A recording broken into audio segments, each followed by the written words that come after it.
Hello. This is Dr. Faith Abraham. How are you? Let some folks come on here, and then I will get started.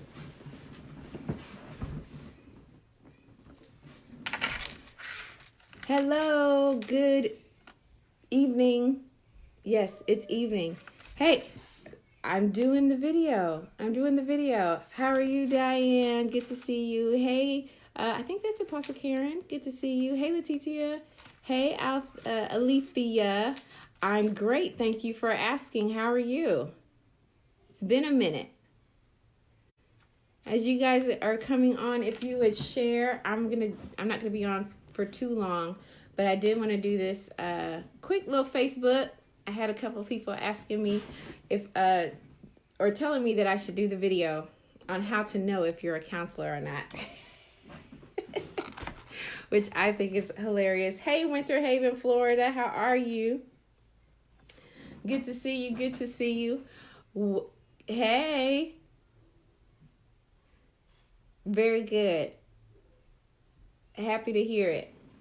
Well, I know the holidays are coming up, so I hope y'all are ready for the holidays. I'm doing good. I hope you're doing good. I'm so excited. And let me just say, this year, my birthday falls on Thanksgiving. So I will be eating turkey and cake at the same time. And I'm excited about it because it happens every 2-3 years, 3-4 years, something like that. Hi, honey. Apostle E. Abraham. Hi, Cynthia. Hi, Kentia. Kentia, did I say it right? Kentia. Hey. All right, so let me go ahead and get into this. In an effort to be concise, I'm just going to get into it and just say what it is. So I have some notes over here, so I just want to share with you 3 major keys to know and to tell that you are a counselor. And the truth is, let me just kind of tell my story. I went to school. To get my bachelor's degree. When I went to school to become an optometrist, which is the person that you go to that checks your eyes and writes out your prescription and everything. That's what I went to school for. And I started doing optometry. So that's chemistry, biology and all that great stuff. Calculus, yada, yada, yada. But I had a prerequisite to study or take a psychology class.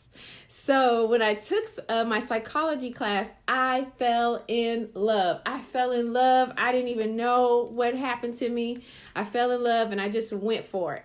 And so I switched my major, which caused a big rift between my dad and I, to the point where he was like, I'm not paying for school. You're going to school to be a doctor. I said, I'll still be a doctor. I'll just be like Dr. Phil. And then he was like, Dr. Phil's on TV. Okay. You get on TV, I'll pay for that. And that's how it started. Yes.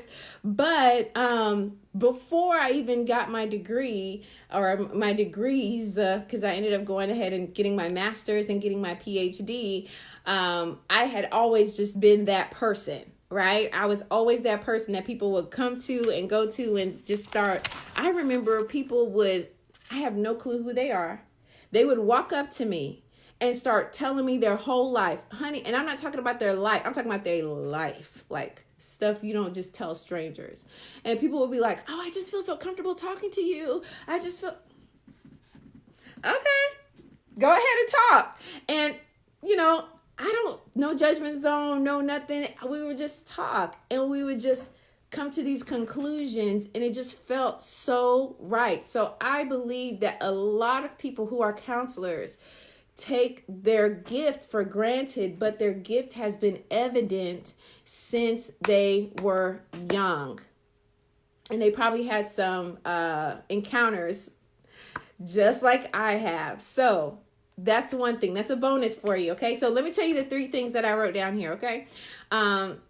So let me just say that nowadays you don't have to have a psychology degree or a counseling degree to counsel people. Always happens to be. Exactly. That is right there. That should let you know. Point. You're probably a counselor. But you don't have to have a degree per se to be a counselor or to be a coach or to be a therapist. Now, if you're going to be acknowledged or recognized by your state, yes. But if you have the gift and you go ahead and do the training, immerse yourself in it, learn it, gain the skill, gain the ability. There's something about having the gift and the skill together to now help catapult people's lives versus just having the skill and no gift. All right, three things. You ready? Number one, you like to see people live better. This is how you know. This is the number one key. You like to see people live better. So in other words, if people come to you down and out, distressed, having an issue, having a problem, your thing is by the time they leave my space, the time they leave my area, they're going to walk away better than when they came. Honey, you might be a counselor. You might be a counselor. Matter of fact, we'll have a little Q&A session after this, okay? Because I do want to talk about that Kentia. Okay. So you like to see people better. So however they met you, when they leave you, they're better than when they came to you, right? Now, that also includes thinking better, living better, being better, thriving. You have compassion for people. You like to see people at a different level than when you first met them. So you're not one of those people who are jealous and contentious and fighting and vying over a space, right? Because you know innately that your job is to help that person see what they're not seeing, feel what they're not feeling, connect with what they haven't connected with or have left, haven't really embraced or have left off to the side. That's what you like to do. So you're not worried. You're not jealous. You want to see them thriving. Matter of fact, if you don't see them thriving after encountering them, hey, Apostle, then guess what happens? You feel bad. You feel like you didn't do your job. You feel like you failed them. Oh my God, I failed them, right? But that's not necessarily the case, but that's too much to get into today. But the point is, number one key is you like to see people better than when they met you, okay? The second key of being able to tell if you are a counselor or not, watch this. People always ask you for advice. People always ask you for advice. Now, I said this a little bit in the bonus point. If you don't know what that is, then guess what you need to do? You need to go ahead and watch the replay from the top, okay? Now, people always ask you for advice. So just like I was telling you, like I've had people just tell me intimate parts about their lives that I didn't ask for that, but thank you. They're comfortable with you. They want that advice from you. They want your perspective. They want whatever it is that you can tap into, that you can see. They tell you something, and it's not even just what they tell you. And I'm kind of jumping into another key, but it's not just what they tell you that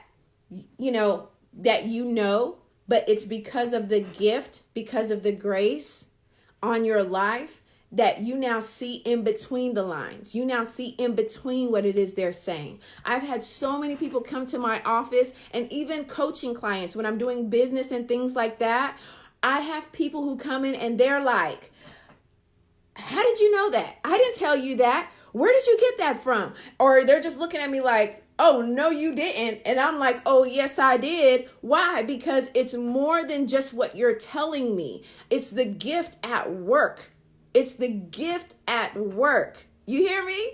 And so people come to you for advice because the gift is already on you. It's already it's a mantle that's on you. So it draws those people in. It attracts those people. And let me just say this. Sometimes you have to be careful because the people that will come into your life, everybody is not your friend. Everybody is not somebody that you should just pull into you. Some people, because of what's on your life, will be drawn to you and will come into you. You'll pull them in without even pulling them in. And your job is to just give them the advice and keep going. Am I making sense? So don't start making friends with every single person that's just connected and drawn to you because of the gifting, but rather let the gifting work. Let the gifting work. And over the course of time, that will let you know whether or not that's somebody that you need to draw into you or bring into your circle. But remember that not everybody that comes to you is going to come to you and they need to be so close to you. Some people are just coming to you because of what's on your life. Some people are just coming to you because of what they're able to pick up in the spirit, and they don't even realize that they're picking it up, but that's what you're emitting and that's what they're picking up. Okay? So number one, first key is you like to see people better. The second key is people always ask you for advice. The third key is, watch this, you have a desire to see things resolved. Let me say it again. You have a desire to see things resolved. What does that mean? When people talk to you, when situations arise, you're one of those people who puts a lot of interest, a lot of energy towards closure, towards properly processing pain. Hello, towards processing disappointment, towards behavior modification, right? These are the things that you desire to see and help people to get. A lot of times people who have a lot of issues going on in their life is because they have some unforgiveness that they're harboring in their heart somewhere, somehow, because they didn't get the closure that they needed from certain situations that happened. Okay. And when you know that you're a counselor, you're one of those people who say, man, I wish I could sit with this person. If I sit with them, man, we can get some closure. We can do some inner healing. We can do some sessions and we can work through that thing. You pay attention to what they're saying, because what they're saying is showing you and revealing their heart to you. And because of the gift, not only is their heart being revealed to you, but you're also drawn to help them heal from what it is that's on their heart. Whoo, did you catch it? That is number 3. And that's one of the heaviest ones, because what you have to understand is when you have the ability, you have that mantle, you have that calling on your life to be a counselor, the things that grieve other people grieve you. And you feel like, oh, it's my emotions, I'm just all over the place, or why am I feeling depressed today, or why am I feeling angry today? It's not even you. It's not even you. It's what you're picking up from somebody else. And when they sit down with you, you now are able to work through those things that they're dealing with. Whew. Okay, so I said I was gonna just give you 3 major keys. So the first one is you like to see people better. The second one is you have a desire to see things resolved. Number 2 is people always ask you for advice. And then number 3 is you have a desire to see things resolved. And your grace to do that. A lot of people are not able. A lot of people, they can listen to you, but they don't want to help you work through the stuff. A lot of people don't mind just, you just talking, or, the other person just talking and talking and talking and talking. But a true counselor at heart, when you're done, it's time to get to work. And they want to go through that thing, and they want to work through that thing, and they want to make that thing, become what was once pain becomes promise. What was once pain becomes purpose. What was once pain becomes a platform. That's the heart of a counselor.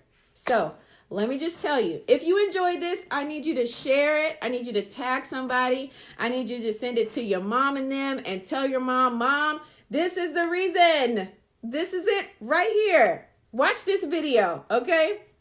But I want you to tag, share, and send it to somebody. Also, too, if you feel like you are a counselor, I want to let you know you can check out the pinned comment, and you can also look at, I think I'll modify it and look at the link that I put in the actual video, and you can get certified for Christian counseling. I do have a certification program. I've been running that for some time now, and I want you to be a part of it if you have a heart to be a counselor, because we need more counselors in the field. People need help, and it's a good thing. If you live this life long enough, you should need some help, okay? It's tough. It's rough, but understand that God has given us the gift of counselors to help us even through this life that can be very tough. So now I want to do question and answer. I have a phone call that I need to get on ASAP, but I'll take some questions.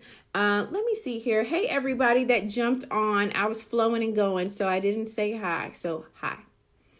Let me see. I'm working on my master's in industrial organizational psychology, but enjoy the operation of counseling. Is this a problem? No, that's not a problem at all.